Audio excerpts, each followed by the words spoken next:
we got a home warranty install on this one. And let's take a look at this.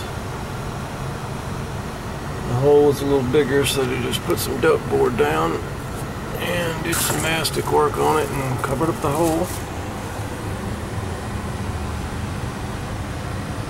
And the duct work, some duct board. It was a little larger.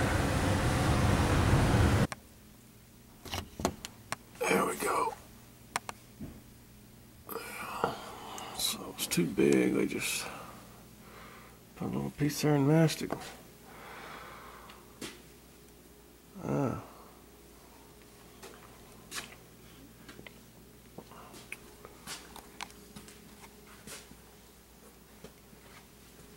So we're going to build a stand here for it. We're going to relocate it in the attic because this whole wall here is load bearing. This is going to come down. This is going to come down, and all this is going to be taken out. All that. No, this is just going to be completely gone. It's going to open it up. Let's see if we can get a shot here. It's going to open up the home, so a lot of construction here. But that's where we're at. So we're going to make cutting some 2x4s here. We're going to make a stand for the unit and get it off the rafters when it's up there. So let's get the finishes on this dude up.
Here's our attic, guys. Basically, we got duct board here, and then we got metal branches coming into the duct board, and a lot of the registers are right underneath the duct board line. Now, the duct board's in really good shape, but the customer's wanting to replace the ductwork as well, but she's got a lot of construction going on right now. As I was telling you guys earlier, she's going to be removing the load-bearing wall, so they're going to have to go in here and they're going to have to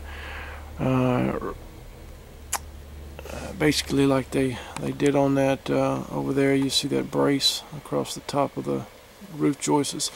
They're going to have to support these roof joists up here and make a header down there on the bottom for that load-bearing wall, because she doesn't want any columns down there. So they're going to be doing a lot of construction up here, and basically, instead of me being up here, she's already got these guys scheduled for next Monday. They're going to be here and they're going to start work. So this being Tuesday now. Roughly I've got 3 more days, not counting today, to get this unit moved up here now, which is not going to be enough time for me, being a one-man show, to get the unit relocated and do the duct work and the airflow testing and all that as well. So what we're going to do is I'm just going to relocate the unit now and tie in, and then when they get done with the wall construction down there and everything, and the supporting up here, and basically I'll come back and we'll tackle the duct work. But anyway, I got a there's no flooring up here or anything, so what I did was I got a sheet, and we got it cut to size. I got it screwed down, so we got a good platform now. And also I found a spot here that where typically the joists, as you can see, boom, boom, boom, the joists are on 16 centers, and but at this particular spot, they got a wall running down here and running down there, so we don't have a joist right here in this particular spot. So what I did was I said, well, okay, this would be the best thing. Instead of cutting joists and weakening the structure, we're just gonna luckily we found a spot where our return grill could do a good fit. So what I did was I cut some 2x4s here and here, 24 inches, and went ahead and nailed those in and cut our sheetrock out. Went ahead and set our return grill there. Got that done.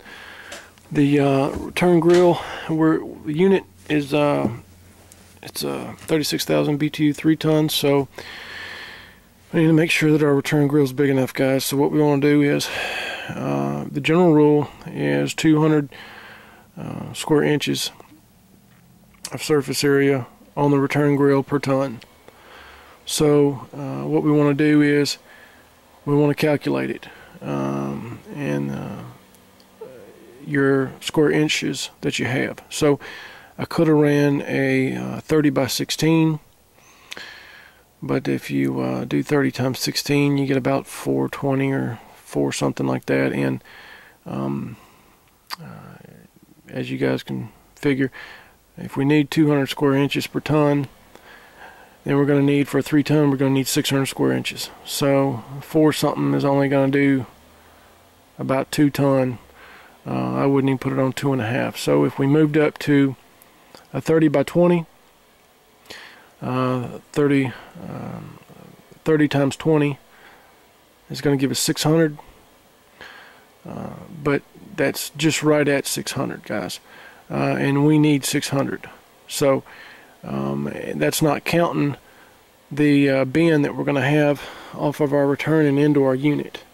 So what I did was I just oversized it, and I do this on most of my jobs. Just number one, it does a couple things. The first thing it's going to do is it's going to eliminate any whistling when the unit comes on that a lot of customers complain about when the unit's running. You know, you have a lot of customers that say, well, you know, when my unit comes on, the air whistles through the return, or I hear the air moving through the return and it keeps me up at night, or, you know, distracts me or whatever, you know, when I'm trying to concentrate, do work or whatever. So I always oversize this. So what we did was we went with a 30 by 24, and that's going to give us about 720, 740. So we're way over the 600 square inches that we need. So we're good on that. Next thing is I'm gonna run you know, a lot of guys will, on a 3 ton, sometimes they'll only run a 14-inch return. I'm gonna run a 16-inch return on this one, and this is just, again, just to make sure that the unit's got enough airflow. Being up here in the attic, there's gonna be a lot of demand up here. We're deep south in Mobile, Alabama, so we need to make sure, you know, when it's 100, you know, and 5 degrees or 110 degrees in the peak of the summer down here, and that's not the heat index. I mean, it'll get 105 real degrees here, so I mean the heat index can be 120 here. So what we're going to do is we're just going to make, we're doing all this to make sure that we get enough airflow to our unit. That way our unit is not going to underperform. It's going to have all the air that it needs, and it's going to be able to do the best job that it can. Okay, so we got our pan here. As you can see, our pan's really a whole lot bigger than our unit. Our unit's only about 15 by 18 or something like that, but I said 15? Excuse me, 50 by 18 or something like that, but our pan ended up being 63 by, I think it was 24 or something, or 28. But anyway, that was what our supply store here had, so that's what we got. Anyway, another thing about it was if we just set our pan down here on our wood, you know, our drains off the unit and off the pan are going to have some problems. We have to go you know, probably a good 15-20 foot there to the edge of the back of the house to drop down the eave. And as you can see there, we've got that I think it's a 2x6 there that's a bracing going across the top of the joists there.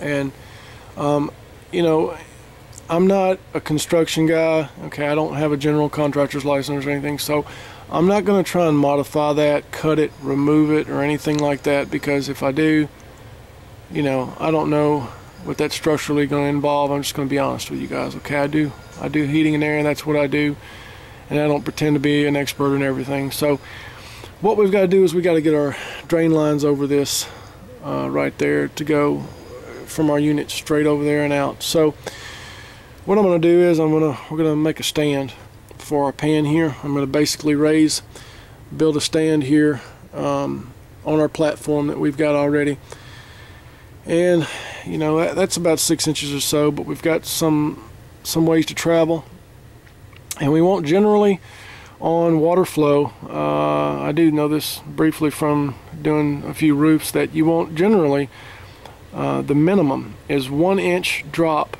per foot. I want to make sure if we've got to go, say 20 foot, you know, we need to have I want to have comfortably a 20-inch drop for 20 foot. So to make sure we clear that 6 inches, and we need to have 20 between there and the end. So I'm going to build a platform here. It's going to be roughly about, and I'm going to give myself a little leeway too. It's always good to do that. So I'm going to build one 24 inches up. And you probably saw me earlier cutting the legs for it, and we were cutting them at 24 inches. So we're basically just going to build it, and we're just going to put another sheet on top, and then we're going to put our pan on top of that, and then our unit in there.